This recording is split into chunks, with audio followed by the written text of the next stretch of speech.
이 시간에 우리 함께 하나님 말씀 읽어보도록 하겠는데요. 오늘 우리에게 주신 하나님 말씀 요한복음 16장 33절 말씀 같이 읽어보도록 하겠습니다. 요한복음 16장 33절 함께 읽어나가도록 하겠습니다. 거룩하신 하나님의 말씀입니다. 이것을 너희에게 이르는 것은 너희로 내 안에서 평안을 누리게 하려 함이라. 세상에서는 너희가 환난을 당하나 담대하라. 내가 세상을 이기었노라. 아멘. 예, 오늘 설교는 고별 설교입니다. 제 고별 설교는 아니고요, 예수님의 고별 설교입니다. 고별 설교, 떠나기 전 남기는 마지막 설교. 설교자가 가장 하고 싶은 말, 또 꼭 해야 하는 말, 이 말 하지 않고서는 나중에 후회할 것 같은 그런 말씀을 전하는 법인데요, 오늘 예수님도 마찬가지입니다. 예수께서도 떠나시기 전에 가장 하고 싶으셨던 말, 또 꼭 해야 하는 말, 이거 전하지 않고는 나중에 후회할 것 같은 그런 말씀들을 고별 설교를 통해 남기셨습니다. 근데 오죽한 말이 참 많으셨으면은 요한복음 13장 후반부터 16장까지 무려 4장에 걸쳐서 자세하고 간절하고 구구절절하게 고별 설교를, 마지막 말씀을 남기셨습니다. 예를 들면 이런 말씀이죠. 너희는 마음에 근심하지 말라. 하나님을 믿으니 또 나를 믿으라. 너희가 나를 사랑하면 나의 계명을 지키리라. 내 계명은 곧 내가 너희를 사랑한 것 같이 너희도 서로 사랑하라 하는 이것이니라. 이는 너희가 나를 사랑하고 또 내가 하나님께로부터 온 줄 믿었으므로 아버지께서 친히 너희를 사랑하심이라. 이렇게 유명하고 또 중요한 말씀들을 예수께서는 고별 설교를 통해 남기셨습니다. 그런데 이 고별 설교 중에서도 가장 중요한 말씀, 꼭 해야 하는 말씀, 이 말씀 전하지 않고서는 자다가도 이불 걷어차면서 후회할 것 같은 가장 중요한 말씀, 그게 오늘 우리가 읽은 이 요한복음 16장 33절 말씀입니다. 장장 4장에 걸친 이 고별 설교의 마지막 구절이거든요. 마지막에 남기신 말씀이니까 당연히 가장 중요하고 가장 핵심적인, 그러니까 예수님의 사상, 예수님의 신학, 예수님의 생각, 그리고 또 복음의 정수, 복음의 에센스라고도 말할 수 있을 것 같습니다. 오늘은 이 33절을 우리가 함께 읽어보도록 하겠습니다. 함께 읽겠습니다. 이것을 너희에게 이르는 것은 너희로 내 안에서 평안을 누리게 하려 함이라. 예수께서 그렇게 구구절절하게 고별 설교를 남기신 이유, 더 나아가서 이 땅에서의 3년 동안 공생의 기간을 통해서 수많은 말씀, 수많은 표적, 그리고 그 삶을 통해 제자들과 또 사람들에게 하나님의 말씀을 전하신 이유, 그것을 오늘 예수님께서는 말씀하시죠. 바로 하나님이 주시는 평안을 누리게 하기 위함이다. 그 평안, 하나님께서 주시는 안식, 구원, 영원한 생명, 축복, 이 모든 것들 어디서 누릴 수 있답니까? 내 안에서, 그러니까 예수 그리스도 주님 안에서 이 모든 것들을 누릴 수 있다라는 것입니다. 그러기 위해서는 어떻게 해야 할까요? 요한복음 15장 10절 말씀, 너희도 내 계명을 지키면 내 사랑 안에 거하리라. 내 계명, 그러니까 하나님의 말씀, 더 정확하게는 서로 사랑하라 라는 이 주님의 말씀을 지켜 행하고 실천하며 살아가야 한다. 그러면 내 안에, 주님 안에, 예수 그리스도 안에 거하는 것이고, 하나님의 사랑 안에 거하는 것이고, 하나님이 주시는 평안과 안식과 구원과 축복과 영원한 생명, 모든 것을 누릴 수 있게 된다는 것입니다. 성도 여러분, 주님 말씀 따라서 서로 사랑하면서 내 안에, 주님 안에, 예수 그리스도 안에 거하고 주님 주시는 영원한 생명, 영원한 평안, 영원한 축복을 누리며 살아가는 우리 모두가 되시길 간절히 바랍니다. 기도하겠습니다. 라고 끝내버리고 싶은데 이게 문제는 지금부터입니다. 그 다음 33절이, 그 다음 구절이요. 같이 읽겠어요. 시작. 세상에서는 너희가 환난을 당하나. 주님 말씀 따라서 주님께서 서로 사랑하라 하셨으니 서로 사랑하기 위해서 살아가겠습니다. 그런데 그렇게 살면 우리에게 돌아오는 게 무엇이라고 말씀을 하십니까? 칭찬, 존경, 영광이 아니라 환난입니다. 그런데 여기서 말하는 환난이라는 것이 무슨 물리적인 폭력이나 핍박이나 조롱이나 멸시 이런 고난만을 말하는 것은 아닌 것 같습니다. 사실 요즘이 뭐 예배 드리는데 남편이 술 먹고 칼 들고 쫓아와서 누구 나와 뭐 저렇게 행패 부리고 그런 시절은 아니거든요. 군대에서 종교활동 간다고 해서 빠따치던 그런 거는 저희 아버지 세대로 끝났습니다. 요즘에는 뭐 예수 믿는다고 해서 물리적인 위해를 가하거나 폭력을 가하는 그런 경우는 거의 없지요. 그런데 그보다 더 큰 문제가 있습니다. 올가을에 한국교회 주요 교단들의 교세 통계를 보면은 장감성 6개 교단이라고 하는데 6개 교단 교인 수가 지난해에 비해서 19만 4,862명 감소하였고, 그 중에서 우리 기독교 대한 설교교회 교단에서만 8,200명 줄었고, 2030년에는 한국교회 전체 교인이 현재보다 50만 4천여 명 감소할 것으로 예측된다는 이런 얘기는 굳이 하지 않겠습니다. 또 코로나19 시기에 주춤했던 이단 사이비들, 예를 들어 신천지, 하나님의 교회, 안상원 증인회, 또 이런 이단도 있어요. 동방번개, 전능신교 이런 집단들이 메이저 신문, 조중동 이런 신문에 전면 광고 내고 또 유튜브에서 활개를 치고 있다는 것, 심지어는 제 신학대학교 동창 중에서도 신천지 영상 카톡으로 보내는 그런 경우가 있었다는 말도 굳이 드리진 않겠습니다. 제가 요즘 들었던 충격적인 이야기가 있어요. 코로나19가 막 극성을 부리던 아마 한 1년 6개월 이전이겠지요. 공무원 사회에 대해서 월요일 아침마다 하던 이런 이야기가 있대요. 자네 어제 어디 갔었나? 교회 갔었는데요? 이 시국에 교회 같은 데 가면 어떻게 하나?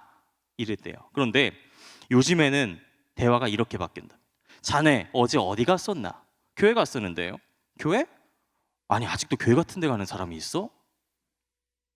실제로 제가 10년 전에 군에서 목회했을 때에는요, 우리 남자분들은 잘 아실 텐데 기천불, 기독교, 천주교, 불교가 서로 이제 오라고, 저는 이제 공군이었으니까 초코파이 같은 건 아니었어요. 피자, 치킨 이런 거 뿌리면서 싸우고 막 그랬습니다. 그런데 요즘에 이제 군목 목사님한테 물어보니까 요즘엔 그러지도 않는답니다. 왜냐하면은 아예 종교 자체, 교회 자체, 기독교 자체에 관심이 아예 없답니다. 그러니까 싸울 일도 없는 거죠. 이게 무슨 말입니까? 핍박, 박해, 조롱, 멸시 이런 단계를 이제는 넘어서서 무시의 단계에 접어들었다는 겁니다. 무풀이 악풀보다 무섭다라는 이런 얘기가 있는데요. 마찬가지로 물리적인 폭력, 위해, 조롱, 멸시, 핍박 이런 것보다 무관심, 무시, 투명인간 취급하는 게 더 치명적인 문제라는 거죠. 근데 이걸 두고 누구 탓하겠습니까? 지난 4월 27일 날 국민일보의 조사 기사에 보면은 기독교 하면은 생각나는 국민들의 이미지 이런 것이었답니다. 세속적인, 배타적인, 물질적인, 위선적인, 이기적인. 만약에 교회가 거룩하고 이타적이고 가난한 자를 위해서 재산과 물질을 다 나누고 진정 하나님을 사랑해서 이웃을 내 몸같이 사랑하는 그런 공동체라고 사람들에게 인식이 되었다면은 지금 같은 상황이 벌어졌을까요? 자네 어제 어디 갔나? 교회 가야지. 교회 가서 세상의 빛과 소금이 되는 법을 배워야지. 자, 이제 우리 이번 주일에 같이 교회 가세나? 이런 대화가 이루어지지 않았겠습니까? 성도 여러분, 이런 현실입니다. 예수를 믿는다는 게 마치 천연 기념물과 같이 여겨지고, 예수를 믿는다 그렇게 밝히면은 사람들이 뭐지? 이상한 눈으로 쳐다보고, 심지어는 예수 믿는다, 그리스도인이다 라고 하면 무시, 무관심, 심지어는 차별의 대상이 될지도 모르는 그런 세상에서 우리는, 그리고 우리의 청년들과 다음 세대들은 이런 세상 한복판에서 살아가야 하는 것입니다. 이 일을 어쩌면 좋단 말입니까? 텄네, 탔어. 뭘 해도 방법이 없네. 이제는 뭐 꿈이고 희망이고 보이지가 않네. 그냥 이렇게 포기하고 좌절하고 말면 되겠습니까? 아니면은 우리는 그냥 이대로가 좋사오니 어찌 우리 대까지는 그냥 뭉개면서 이대로 살아가고 다음 세대들이야 뭐 지네들이 알아서 하라 그래, 뭐 이렇게 무책임하게 손 털고 놓아버리겠습니까? 바로 이때에 오늘 이 말씀을 꼭 기억해야 합니다. 33절의 마지막 구절이죠. 담대하라, 내가 세상을 이기었노라. 다시 한번 읽겠습니다. 담대하라, 내가 세상을 이기었노라. 너희가 세상을 살면서 여러 가지 환난을 당할 테지만, 아무런 방법도 없고 꿈과 희망도 보이지 않는 절망적인 상황이고 포기하고 좌절하고 싶은 그런 순간이지만, 그러나 담대하라, 포기하지 말라, 절망하지 말라. 왜냐하면 내가 주님께서 세상을 이미 이기셨기 때문이다. 이게 정확하게 말하면 완료 시제예요. 이미 이겼고 지금 이 순간에도 그 승리는 계속되고 있다. 주님께서 오늘 우리에게 그렇게 말씀을 하고 계시는 겁니다. 여기서 예수께서 세상을 이기셨다라는 것이 무슨 뜻일까요? 그건 예수께서 가장 힘이 센 스트롱맨이시다 이런 얘기가 아니고요. 어차피 죽어서 천국 갈 테니까 세상 걱정 다 쓸데없다 이런 얘기를 하려는 것도 아닙니다.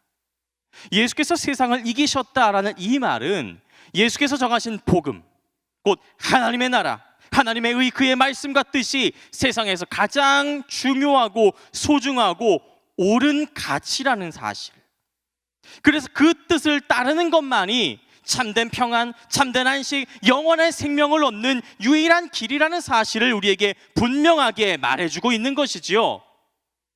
성도 여러분, 이게 길입니다. 예수께서 가르치신 복음대로 하나님의 나라, 그의 의, 그의 뜻을 구하면서 살아가는 것, 하나님의 말씀과 계명을 지켜 행하는 것이야말로 세상에 줄 수 없는 참된 평안을 누릴 수 있는 유일한 길인 게 분명합니다. 비록 환난으로 가득한 세상 가운데 우리는 살아가야 하지만 주님의 말씀 붙잡고 그 말씀에서 희망을 발견하고 우리의 익숙한 표현으로 말씀이 삶이 되어 살아갈 때에 우리는 비로소 길이요 진리요 생명이신 주님 주시는 영원한 생명, 그 귀하고 복된 은혜를 누리게 될 줄을 믿습니다. 예수께서 세상을 이기셨다는 말씀은 이게 너무 기니까 한마디로 말씀하신 거예요. 예수께서 옳으십니다. 예수께서 말씀하신 그 말씀이 옳은 것입니다. 그 말씀 따라 사는 것이 우리가 살아갈 수 있는 유일한 길이라는 것이죠. 그러기 위해서 이제 우리는 구체적으로 뭘 어떻게 해야 할까요? 급할수록 큰 길로 돌아가라는 말이 있지요. 또 꼼수는 정수로 받으라 라는 이런 말도 있습니다. 어렵고 힘들고 답이 보이지 않는 상황일수록 정석으로, 본질로, 시작 지점으로 다시 돌아가 출발해야 한다라는 얘기예요. 우리 신앙도 마찬가지입니다. 신앙생활이 어려울 때, 꿈과 희망이 보이지 않을 때, 방법이 보이지 않을 때 우리는 그 신앙생활의 정석으로, 본질로, 시작 지점이 무엇인지를 고민해야 합니다. 말씀 묵상입니다. 아무리 고민해도, 이래저래 고민해 보아도 말씀 묵상밖에는 없습니다. 사기는 세상 천지에 다른 책들, 다른 자료들, 다른 귀한 것들 다 많이 있는데 하필 66권 성경을 읽고 묵상하고 삶의 중심으로 여기라고 그렇게 말하는 집단, 공동체는 교회밖에 없습니다. 이걸 거꾸로 말하면은 이거를 해야지만 교회인 겁니다. 이거 안 하면 교회라고 불릴 아무런 이유가 없습니다.